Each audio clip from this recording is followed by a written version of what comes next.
you do? Welcome to Island Hopping. I'm back in Cayman Brac. I'm Leonard Haney. Today we are cricket. Yes, cricket. I'm not testing if we're gonna play how the pitch is gonna play. I'm not doing this. I'm at the home of one of the rock of Cayman Brac cricket. The man who covers every area is a player administrator. He's the man that gets things done. I'm talking about Mr. Ashton Ferguson. Please meet my guest this afternoon, Mr. Ashton Ferguson. Welcome, Mr. Ferguson. I said I'm just chilling with Mr. Ferguson, who is the rock of Cayman Brac cricket. This man has done so much. I know firsthand. Mr. Ferguson, tell me about your early life in cricket. Tell me, starting from where you're from, your early life when you start to play the game. Okay. To be honest, I could say my early life in cricket I started from the day I was born. My mother was a cricket enthusiast at the district that I'm from. Everybody were into cricket. I'm actually from a little district in the southern hills of Trelawney called Ulster Spring, and that's where cricket starts from. So you were always on the cricket field and the cricket pitch, learning the game as a young boy? Yes, not an official cricket pitch. Actually, in those days, boys play cricket everywhere. Roads, hillside, gully, wherever you see a little place. You play cricket? Cricket was just about life for us then. Mr. Ferguson, you have ever involved in any other sport, like apart from cricket? Like growing up, you play football, you play little football or something? Yes, Always cricket. No, I'm a general sport person. I enjoy all sports. Right. From school we would be in athletics, we do football, and then sports in general. But cricket was always the dominant sport for me. Always the dominant sport. Take me now to Cayman Islands. When you came here, what did you saw in terms of cricket? What happened there? Actually, I came to the Cayman Islands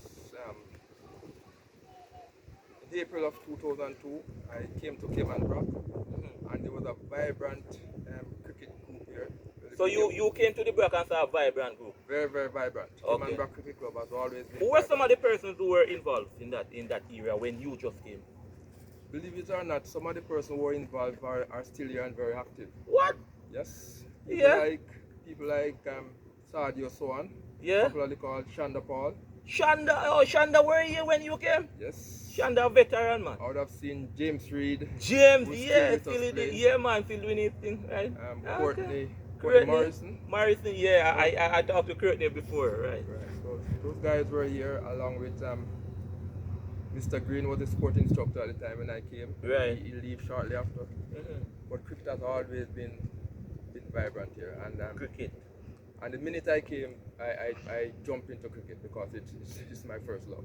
You jump into cricket and then you get involved in playing, right? In terms of just playing the game. Were you always with this the green team? Which team is the name of the green team? Because I'm coming to the green team later now. The name of the green team is what? The Stars? No, Strikers. The Strikers. Sorry, I'm mixing up with purple team. Alright, Strikers. Were you always a part of Strikers? Actually, this team come in play many years after we started. Well, after I came. I think we started the 3-team competition about 2014, 2015. Oh, so when you came, it wasn't any 3-team like that competition? No, we had just the Cayman Brac Cricket Club that participated into the National League, Division 2 League. So let me get something straight here. When you came, there wasn't any competition domestically amongst the people in the community, the players? No, we were. It was just Cayman Brac Cricket Club, and you go to Grand people come over and play. Right. That was okay. But in between that, we would have little what they call pickup game in between. Pickup game, yeah. But it became formalized about 2014. Actually, no, I'm gonna get to that, Mr. Ferguson, because I'm gonna touch your administration side. Because what you're telling me now is basically you were involved in that farming. Actually, yes. So I gonna get there, but I need to get some things out of the way, right? So where did you get this dedication from in cricket? Where? Oh, because you're so dedicated. I remember one time I was talking to you and you were saying, boy, your family, your wife does accept it now that it's cricket and they just have to accept that on a Sunday afternoon or whenever you're gonna be at the cricket ground. Where did dedication come from? It's just a love of it. As I said, the family was into cricket, not professionally. Right. My mother was an ardent lover of cricket. I started from the days when I used to listen to those transistor radios and listen the nights when they playing West Indies playing Australia and things and Oh, those were the good old days. and as a family of boys, 7 boys of us, we would sit around that radio with our mother. Okay. And listen cricket Yeah. as much as we can. So mommy was into cricket and then you have six other brothers. So therefore you have the right to play cricket. Of course. Everybody everybody up there play cricket. Alright, I touch on the green team, which is strikers. I would say that from my being in the bro, I would say are you the founder of strikers? Because I have to ask that question. Because Yes. you run strikers, everything is strikers. The green team. They say that the green team is Mr. Fergie team. Right. It's actually the name of me. I'm the founder of Strikers. Right. How it came about, evening after evening, so we used to play a little pickup team, and after we decided we should have it formalized. Mm-hmm. So myself and Mr. Lowe, Rasta Lowe, Yeah. and Aaron Carvalho, Right. Yeah. we came together one. And these are persons who are involved in cricket to this day. Yeah. So we came together and said we should formalize this, and then we decided we have enough people to make about 2 or 3 teams. Mhm. So we decided at 3 teams. So we decided I said I'm gonna call my team striker. Right. Mr. Lowe with a Rastafarian said he's gonna call his team Brac Lions, Mm-hmm. and Aaron of course said he's gonna call his team Stars. Right. And that is where it was born. So very, very important now. We have to either history thing. These are things that I'm learning. History. So you are saying that Rock Lion was founded by Newton Lowe. Newton Lowe, the Rastaman. He founded Rock Lion. Yes. And the other team now, which is the purple team, remind me, Stars. Stars was founded by Aaron Carvalho. wow, Called it Indian. Indian. That is new to me, Mr. Fergie. Very, very new. But who give you the biggest competition? I spoke to Mr. Morrison and he said, maybe if you don't give the biggest competition, you is his biggest rival based on the friendship that you share. And yes, it's true. Sometimes you call us and say, yes, we beat up Courtney or you beat up this man, or you come in our office and you tell us that, hey, you hear what happened yesterday. Is the Black Lions the biggest competition, our purple team, which is strikers. Stars. I believe all 3 teams are about on the same level. They fluctuate. Sometimes our team's on top, another time our team's on top. But we are about on the same level generally. Yeah. So sometimes this one is on top and another time it's on the bottom. But over the years, the past 10 years, that it really fluctuates. And it's very competitive over time. And I must say this personally though, that cricket keep the community together. I personally come to some cricket. Sometimes I'm at home like on a Sunday afternoon and I say, what can I do? And I say, oh wait, cricket is on. And I come down and I see some good games amongst the team. Certainly, it's a crowd puller. If you want to have a good Sunday afternoon or a Saturday when we have national matches, right, come to the school ground, you will see a lot of crowd. The crowd is always vibrant, generally a decent group, and it's just fun. It's really just fun. I spoke to Mr. Morrison earlier on. This is the second interview with cricket. I spoke to Mr. Morrison and I asked him if you are afraid of the team from Grand. And he was explaining to me, no, you are involved now in the national competition for the Cayman Islands. This is the Cayman Brac cricket team now I'm talking. And I heard you are doing very well, man. Yes, this year we are on a hop.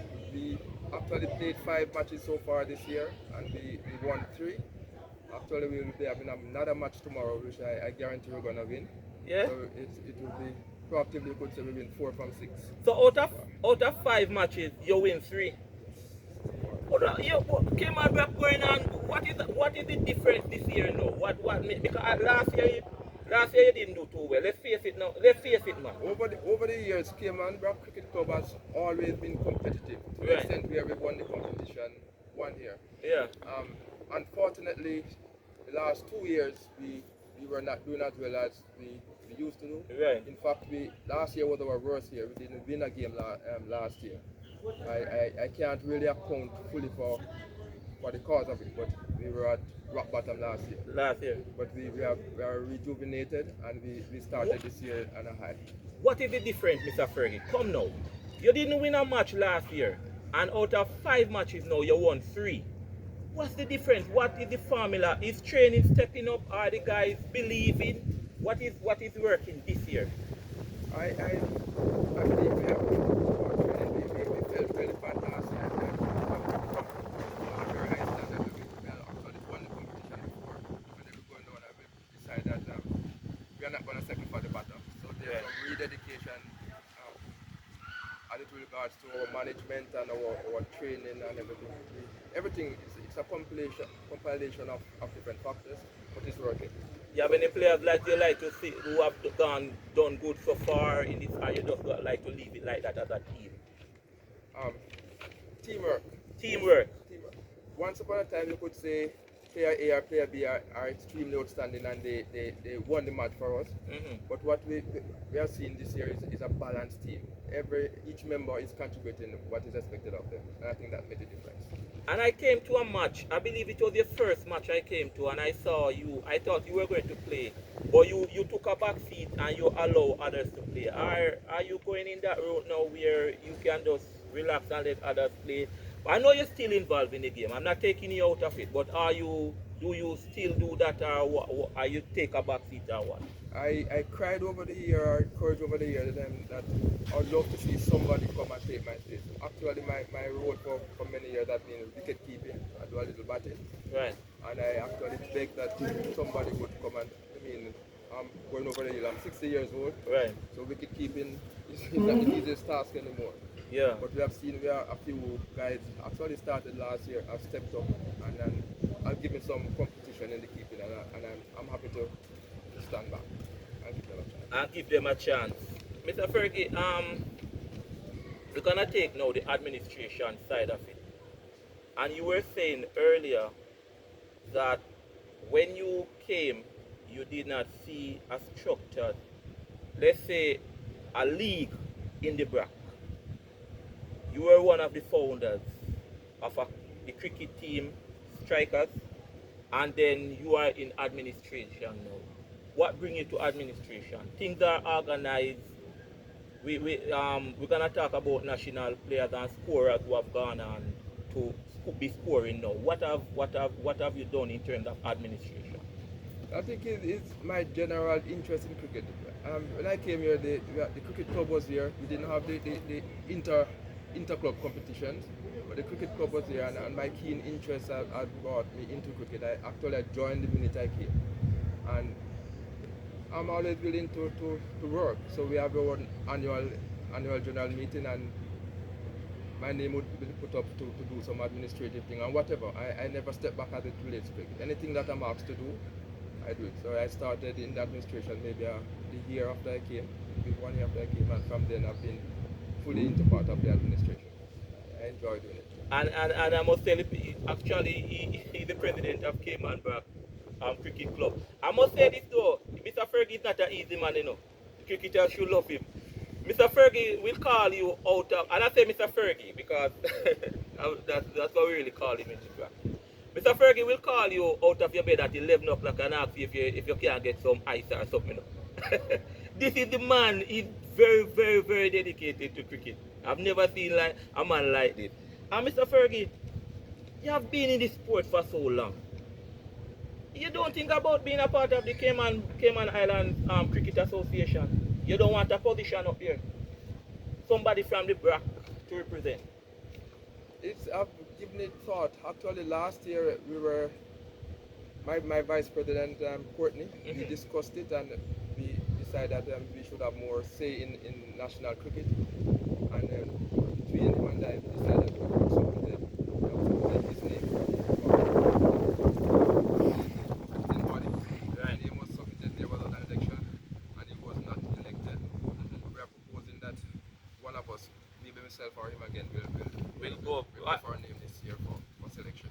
personal view is that in order to grow the cricket in a way, I think that somebody from the Brac should be on the cricket board. I personally believe that you have the knowledge, Mr. Morrison have the knowledge of the game, you are being a good administrator, you are being involved. I think you should be there. This is for the Cayman Island Cricket Board, by the way. All right. So national players, Mr. Fergie.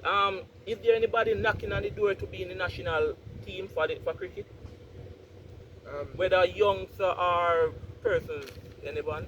yes and no. Over the years, we have always been given the opportunity. We have always been asked by Cayman Cricket if there are anybody that would want to prefer their name for selection. Even this year, Um, and honestly, I believe that we have some players who are real capable, but because different factors doesn't allow them to be in it. And most of our players here are really employed. Some of us are, some are expatriates. Expatriates, And right? because of the difference in location, Right. they wouldn't be able to fully dedicate to a training The program training in Grand Cayman. In Grand Cayman. But I really believe we have quality people who could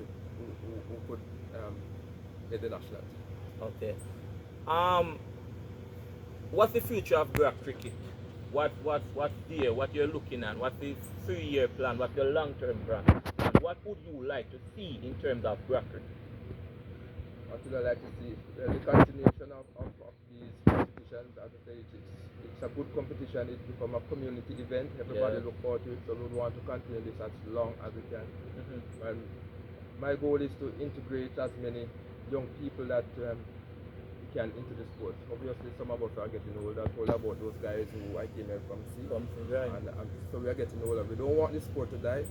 So our plan is to integrate younger persons. It's difficult to sell cricket. I don't know why it's difficult to sell Very cricket. difficult. Really difficult with the young person. Yeah. But we have a young program that we are working on over the last few years.